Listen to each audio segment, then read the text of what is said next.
आज मेरे ज़माने में लिख रहे होते तो मैंने लिखना कब का छोड़ दिया होता, शर्मिंदगी से। देश और दुनिया की कोई घटना जिसमें आप पीछे जाकर आपको लगता है ये बदल दे तो शायद। अभी घटना नहीं है, लेकिन मैं एक व्यक्ति को जरूर वापस लाना चाहूंगा। किसको? और वो है पंडित अटल बिहारी वाजपेयी। अरे वाह, लाइमलाइट चुंधिया देती है। मैं समझता हूँ ये ईश्वर का प्लान है कि आपको एक थप्पड़ मारता है एक झटका। अगर आप उसके फेवरेट हो तो, वरना आपको जगाएगा भी नहीं। क्या खूबसूरत बात की। जुल्फ जिद करके किसी ने जो बनाई होगी, रूठे जलवों पे खज़ां और भी छाई होगी, मेज से जब मेरी तस्वीर हटाई होगी, हर तरफ मुझको तड़पता हुआ पाया होगा। क्या बात, क्योंकि मजबूर मुझे उसने बुलाया होगा। नमस्कार, अमरुजाला.com पर एक बार फिर आप सभी का स्वागत। और मेरे साथ हैं एक ऐसी शख्सियत जिनके चर्चे हर जगह, लेकिन खास बात यह है कि आज हम मनोज मुंतशिर जी के साथ हैं, उन्हीं के अपने शहर लखनऊ में। और लखनऊ में अमर उजाला का संवाद हो रहा है। मनोज भाई, आपका बहुत स्वागत है। मैं आपसे कुछ छोटे छोटे सवाल पूछूंगा, लेकिन उसके पहले जो मेरी भी ख्वाहिश है और इस वीडियो को जो लोग देखेंगे उनकी भी ख्वाहिश है, तेरी मिट्टी में मिल जाऊँ पूरा सुना दीजिए, पूरा सुना दीजिए, डूब के गा के जो आप। और ये इतनी बड़ी बात इन्होंने कही है कि जैसे के.एल. सहगल साहब ने कहा था कि जब दिल ही टूट गया तो हम जीकर क्या करेंगे, वो मेरे सिरहाने बजाना, वैसे ही ये गीत वो है। और ये ऐसी रचना, अमर कालजयी रचना, जो किसी रचनाकार के खुद के दिल के इतने करीब हो, लाखों करोड़ों लोग उसको उसी शिद्दत से भी सुनते हैं, उनको स्वयं उसके मुंह से सुनना भी एक बड़ी चीज़ होती है। ए मेरी ज़मीं अफसोस नहीं जो तेरे लिए 100 दर्द सहे, महफूज रहे तेरी आन सदा चाहे जान मेरी ये रहे न रहे। ए मेरी ज़मीं महबूब मेरी नस नस में तेरा इश्क बहे, फीका न पड़े कभी रंग तेरा जिस्मों से निकल के खून कहे।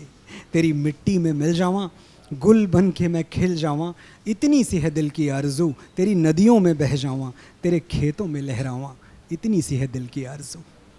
आरज़ू इतनी छोटी होने के बावजूद इतनी बड़ी है। वो जो कहते हैं ना, होते हैं बलिदान कई जब देश खड़ा होता है, और अपने जीवन से भी बढ़कर देश बड़ा होता है। जिस्म बड़ा है न जान बड़ी है, देश बड़ा होता है। होते हैं बलिदान कई जब देश खड़ा होता है। इस गीत की जो पूरी रचना की पृष्ठभूमि है, कैसे जहन में आए, ये शब्द कैसे पिरोए गए। मुझे किसी ने कहा था कि जैसे प्रसव होता है ना, वैसे ही रचना का जन्म होता है, उस प्रसव पीड़ा से गुजरना पड़ता है। तो इस रचना जो आप खुद कालजयी मानते हैं, उसकी रचना यात्रा से भी हम गुजरना चाहेंगे आप ही के साथ। मैं कालजयी कहने का हकदार तो नहीं हूँ। हम कहते हैं, लेकिन अगर आप कह रहे हैं, सुनने वाले कहते हैं, मुरीद कहते हैं, प्रशंसक कहते हैं। देखिए, कवि में और एक आम इंसान में बहुत बेसिक फ़र्क होता है। और वो बेसिक अंतर ये होता है, ऐसा नहीं कि ये भावनाएं, ये जज्बात, ये आम आदमी के अंदर नहीं है। एक तो व्यक्त करने का अंतर होता है, हमारे पास शब्दों का थोड़ा पावर है, हम कह देते हैं, एक आम आदमी कह नहीं पाता। दूसरी बात जो है, जब आप एक इमोशन से गुजर रहे होते हैं तो ये कांटे की नोक जैसा है। अगर कांटे की नोक पे आपका हाथ पड़ गया तो आम आदमी उसको पीछे खींच लेगा अपनी उंगली। एक कवि, एक साहित्यकार, एक पोएट क्या करता है कि वो उस नोक की चुभन को और ज़्यादा महसूस करना चाहता है, उसमें धंसाता चला जाता है, ब्लीड कर रही है उंगली, पर वो महसूस करना चाहता है कि कहाँ तक मैं बर्दाश्त कर सकता हूँ। और जहाँ वो दर्द बर्दाश्त के बाहर हो जाता है, वहीं कविता बन के फूट पड़ता है। इतनी सी बात है कविता की। वियोगी होगा पहला कवि, आह से उपजा होगा गान। देख लीजिए, बिल्कुल वियोगी होगा पहला कवि और आह से उपजा होगा गान। तो आपने रचना कर्म की, उसकी इसको लिखते वक्त कोई विशेष अनुभव जिससे आप? हुआ ये था कि एक तो मैं बचपन से, मुझे मेन इन यूनिफॉर्म बड़े अच्छे लगते थे बचपन से। मुझे, आप मेरी बचपन की तस्वीरें कभी देखेंगे, अब तो खैर लोग उस 2+2 जोड़ के हिसाब लगा लेते हैं, लेकिन जो सबसे ज़्यादा तस्वीरें हैं मेरी, वो या तो मैं सैल्यूट कर रहा हूँ, या मैंने पुलिस की वर्दी पहनी हुई है, या मैंने कैप लगाई हुई है, या मैंने गन ली हुई है। हाँ, आर्मी की तरह गन ली हुई है मैंने। सो ये मेरा चरित्र है। जब जब आपकी कविता आपके चरित्र के साथ जुड़ के चलेगी, आप अच्छा ही लिखोगे। आप ख़राब तब लिखते हो जब अपने चरित्र से बाहर लिखते हो। तो मुझे इस सिचुएशन पे जब लिखने के लिए बुलाया गया, करण जौहर जी, अनुराग सिंह जी जो फिल्म के डायरेक्टर थे, तो मुझे पहले ये विजुअल्स दिखाए गए पूरे कि देखो कैसे 21 जांबाज, 21 सरफरोश अपनी मिट्टी को महफूज रखते हुए सारागढ़ी में कैसे ये कुर्बान हो गए, बलिदान हो गए। तो मैं वो पूरे विजुअल्स देख रहा था, और वो विजुअल्स देखते हुए मेरे मन में एक बात आई कि अगर बलिदान होते होते हम कोई ऐसी डिवाइस, कोई ऐसा यंत्र लगा पाते कि इनके मन में क्या चल रहा है, when they are bleeding to death, जब खंजर अंदर गया है और खून के आखिरी कतरे बदन से जा रहे हैं, जब प्राण आपके बदन को छोड़ के जा रहे हैं, उस वक्त अपनी डूबती हुई चेतना में आप सोच क्या रहे हैं? क्या आपको इस बात का दुख है कि फ़ौज की नौकरी भाई क्यों कर ली, कुछ और कर लेते, ऐसे मरना नहीं पड़ता? नहीं, इस बात का गर्व है कि जिंदा रहने के मौसम बहुत है है मगर जान देने की रुत रोज आती नहीं। हुस्न और इश्क दोनों को रुसवा करे वो जवानी जो खून में नहाती नहीं। क्या बात है। तो कितने लोग हैं, आदमी तो सड़क पर चलते चलते एक्सीडेंट में मर जाता है, कितने लोग हैं जिनको वतन के लिए मरने का मौका मिलता है। मैं कितना खुश नसीब हूँ।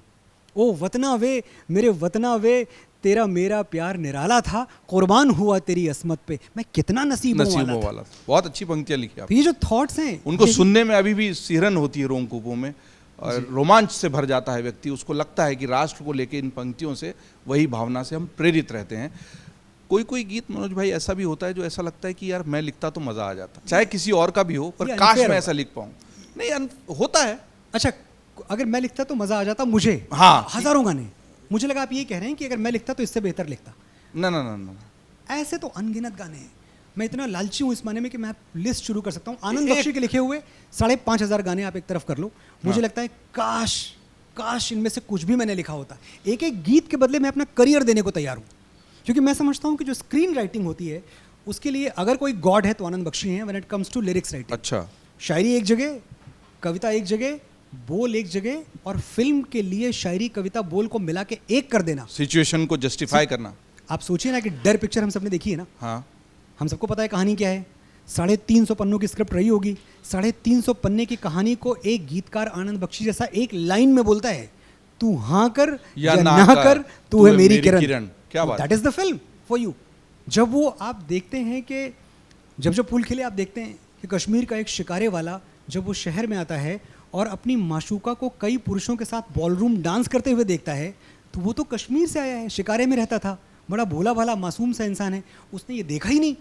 तो वो जब रोता है, शब्दों में रोता है, तो लगता है I am a stranger in this world. ये कहाँ आ गया मैं, यहाँ मैं अजनबी हूँ। तेरी बाहों में देखूं सनम गैरों की बाहें, मैं लाऊंगा कहाँ से भला ऐसी निगाहें। क्या बात। ये कोई रक्स होगा, कोई दस्तूर होगा, मुझे दस्तूर ऐसा कहाँ मंजूर होगा। भला कैसे ये मेरा लहू हो जाए पानी, मैं कैसे भूल जाऊं मैं हूं हिंदुस्तानी। ये सिनेमा के लिए लिखे गए गाने हैं, इतने अद्भुत, इतने बढ़िया। करवटें बदलते रहे हम सारी रात, करवटें बदलते रहे सारी रात हम, आपकी कसम, आपकी। इतनी सरलता कोई कैसे ले आता है। तो मैं अमेज्ड हूँ, मैं चमत्कृत हूँ। मुझे लगता है कि आनंद बख्शी साहब अगर आज मेरे ज़माने में लिख रहे होते तो मैंने लिखना कब का छोड़ दिया होता, शर्मिंदगी से। क्या बात है। ये किसी शायर के मुंह से किसी गीतकार के लिए आना ये बहुत बड़ी बात हो जाती है। तो आनंद बख्शी के सारे ही गाने आप कह रहे हैं कि ऐसे हैं। मैं अपने एक रैपिड फायर पे आऊँ, जो हमारे इस पॉडकास्ट की खासियत है, जिसमें हम कई छोटे छोटे सवाल पूछते हैं।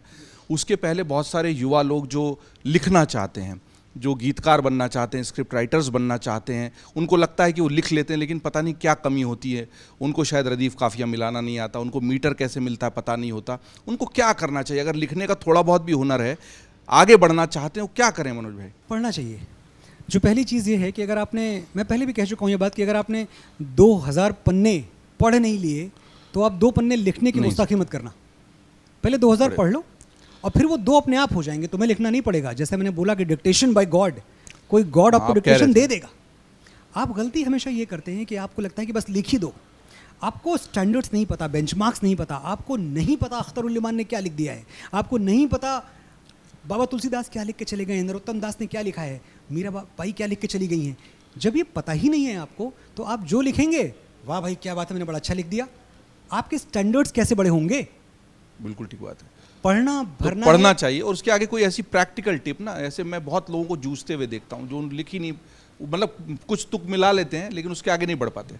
सिचुएशन के साथ वक्त गुजारिए आप किसी भी तरह की। एक तो ऐसा नहीं कि सिचुएशन पे सिर्फ फिल्म वाले लिखते हैं, कोई भी अगर आप लिखने बैठे हैं, आप मुझे बताइए, एक आम आदमी भी अगर लिखने बैठा है तो बिना सिचुएशन थोड़ी लिखेगा, कुछ तो दिल को छुआ होगा, कोई तो बात है, ये बात मुझे अपनी माशूका से कहनी है, ऐसे कहनी है, मुझे उसको प्रपोज करना है, मुझे उसकी सुंदरता की तारीफ़ करनी है, मुझे अपनी माँ के लिए अपने उद्गार व्यक्त करने हैं, मुझे अपने पिताजी के लिए एक पोइट्री, कुछ तो सिचुएशन आपके मन में है। तो ऐसे सोचा और लिखने मत बैठो। 2 दिन कुछ मत लिखो, थॉट आ भी रहा है तो मत लिखो, 2 दिन उस सिचुएशन के साथ गुजारो, तीसरे दिन जो लिखोगे वो मैजिक होगा। चलिए, बहुत अच्छे टिप्स हैं। मैं अपने रैपिड फायर पर आ जाता हूं सीधे। और हम लखनऊ में बैठे हैं, जितना अदब और तहजीब के लिए मशहूर है ये शहर, उतना ही अपने खान पान के लिए मशहूर है। तो आपकी फेवरेट डिश कौन सी, खाने पीने में वो चीज़ जो आपको सबसे पसंद हो? बाटी चोखा। बाटी चोखा बाटी चोखा। और यहाँ एक है वो खुला है बाटी परमवीर चोखा। चक्र विजेता हमारे कैप्टन मनोज पांडे का जो हाँ। नाम पे जो चौराहा है चौक, उसके बगल में एक बाटी चोखा है। मैं गया हूँ, मैंने खाया भी। अरे भाई साहब मुझे भी ले चलिए। चलिए आज ही मैं साथ ही आपको एक इंटरव्यू ऐसे ही दूंगा, बस आप मुझे ले चलिए चलिए। आज बाटी चोखे की दावत हो जाए मनोज भाई के साथ। ऐसी जगह जहां आप घूमने जाना चाहेंगे देश में, और ऐसी जगह विदेश में। मुझे लगता है ये मैं घूम ही रहा हूँ हर जगह, तो विदेश में भी पूरी दुनिया छुट्टियों के लिए, इत्मीनान से, प्रोफेशनली छुट्टियों के नहीं। लिए मैं एक बार, सुनने में बड़ा अजीब लगेगा लेकिन मैं लद्दाख जाना चाहता हूँ, अच्छा, क्योंकि मैंने वो हिस्सा भारत का देखा नहीं अभी है। देखा नहीं है। हाँ, और उसके बारे में बातें बहुत सुनी है। मैं इसलिए भी जाना चाहता हूँ क्योंकि मैं महसूस करना चाहता हूँ कि ये -30 और -40 डिग्री के टेम्परेचर पे हमारे जवान, हमारे फौजी वहाँ पहरा कैसे देते हैं। जाहिर सी बात है कि मैं तो उनकी तरह नहीं हूँ, हाँ। लेकिन अगर एक बार मैं महसूस कर पाऊँ तो शायद मेरे लिखने में थोड़ी और सच्चाई आ जाए। तो आप घूमने भी जाना चाहते हैं मनोज भाई, तो फौज की ज़िंदगी देखने जाना चाहते हैं। बचपन से फौज इनके जहन में है। बैठी, आपकी सबसे पसंदीदा अभिनेत्री कौन सी है भारतीय फिल्मों में? मैं मीना कुमारी जी को बहुत बहुत बहुत ज़्यादा पसंद करता हूँ। मुझे लगता है उसकी कई वजह हैं। उनकी dialogue delivery is the first thing. जो सब कुछ था वो तो था ही, लेकिन जिस तरह से, जिस नफासत के साथ वो अपने संवाद बोलती थी, उनसे अच्छे बोले जाने वाले डायलॉग मैंने अपने जीवन में किसी और के मुंह से नहीं सुने। और विदेशी अभिनेत्री जो आपको सबसे ज़्यादा पसंद हो? विदेशी अभिनेत्रियाँ बहुत सारी हैं। मुझे डेमी मूर बहुत अच्छी लगती है। क्या बात है जी। भारतीय अभिनेता जो आपको सबसे ज़्यादा पसंद हो? हम सबके अमिताभ बच्चन साहब, Amitabh once and for all. कोई उसमें विवाद की बात ही नहीं है। मतलब बहुत सारे अच्छे लगते हैं। हाँ, बहुत हाँ, कमाल पर कमाल के वो लोग हैं। मतलब उसमें कोई डिस्प्यूट नहीं है। रैपिड फायर है तो अमिताभ बच्चन। अमिताभ बच्चन है। हाँ। विदेशी अभिनेता जो सबसे ज़्यादा पसंद? Jack Nicholson. पुस्तक जो आपको सबसे ज़्यादा पसंद हो पढ़ना? रामचरितमानस। रामचरितमानस। जी। क्या बात। मुझे लगता नहीं कि उससे कभी मैं पार निकल पाऊंगा। पुस्तक आप जब आप पढ़ लेते हैं, समझ लेते हैं, तो आपका काम हो जाता है। मैं अब तक पढ़ के समझ ही नहीं पाया, तो इसलिए मैं उससे आगे निकल नहीं पाता कभी। सबसे पसंदीदा गीत आपका खुद का लिखा हुआ और किसी और का? अब आप सब इसको जनरलाइज मत कीजिएगा, स्पेसिफिक। हाँ, तो मैं तेरी मिट्टी बिल्कुल कह सकता हूँ कि मेरा वो लिखा हुआ आपने कह जो ही सबसे दिया। फेवरेट किसी गीत है। और किसी भी गीतकार का, शायर का लिखा हुआ? मुझे कैफ़ी आज़मी साहब बहुत पसंद हैं, उनके लिखे हुए अनगिनत गाने। लेकिन अगर मैं एक मुझे चुनना हो तो हो के मजबूर मुझे उसने भुलाया होगा। जहर चुपके से दवा जान के खाया होगा। हकीकत जुल्फ जिद करके किसी ने जो बनाई होगी, रूठे जलवों पे खज़ां और भी छाई होगी, मेज से जब मेरी तस्वीर हटाई होगी, हर तरफ मुझको तड़पता हुआ पाया होगा। क्या बात हो के मजबूर मुझे उसने बुलाया होगा। क्या बात है। अगर अभी तो आप फिल्मों में गीत लिखते हैं, संवाद लिखते हैं, आपको फिल्म करने का मौका मिले तो आपके अपोजिट किस अभिनेत्री को पसंद करेंगे आपके? कैसे? मीना कुमारी जी को अगेन। अब वो तो नहीं आ अब सकती। यही तो आपने मेरी चॉइस पूछी। इस समय जो अभिनेत्री हैं उनमें किसके साथ फिल्म करना चाहेंगे? मुझे सारी, मेरी या तो बहुत सारी दोस्त वो बहुत सारी वाली पोल तो आप मंच से खोल चुके हैं जी, कि तकिए के नीचे बहुत सारे तस्वीरें रखी हैं, कई खत जो है किताबों में इधर से उधर हुए हैं। अब वो यादें तो अपनी जगह हैं, लेकिन अभी किसके साथ अभिनय करना? मुझे करीना कपूर बहुत अच्छी लगती हैं। अच्छा। उनका जो एक्टिंग पोटेंशियल है, उनका जो ग्लैमर कोशेंट है, जिस तरह से उन्होंने अपने आप को कैरी किया, मुझे वो तो हमेशा मौका मिले तो उनके साथ हाँ, मतलब ये बहुत ही फार फेस्ट क्वेश्चन है, लेकिन क्योंकि रैपिड फायर है, मजे मजे के लिए आप पूछ रहे हैं, तो मेरा जवाब ये है कि Kareena Kapoor is definitely one of those rare actors जिनके साथ मैं स्क्रीन पे शेयर करना चाहता हूं। सैफ भाई देखिए, बोल तो रहे हैं, कभी कोई मौका भाई जानते हैं, मुझे माफ कर दें। ऐसे सैफ भाई के पास और भी बहुत सारे होंगे, तो करीना जी ऐसी हैं ही बहुत कुछ। एक मेरा बहुत फेवरेट क्वेश्चन है और इस पर बहुत लोग अलग अलग तरीके से उत्तर देते हैं। आपको अगर टाइम मशीन में पीछे जाने का मौका मिले तो आप अपने पर्सनल लाइफ की ऐसी कौन सी घटना है जिसको बदल देना चाहेंगे और क्यों? और देश और दुनिया की ऐसी कौन सी घटना है जिसको बदल देना चाहेंगे? और ये अलाउड होगा, मतलब मान के चल रहे हैं, माना कि मैं सच बताऊं, ईमानदारी से मैं कुछ बदलना नहीं चाहता। और ये मैं इसलिए कह रहा हूं क्योंकि मैं बहुत बिलीव करता हूं इस चीज़ में कि life is like a tight screen play.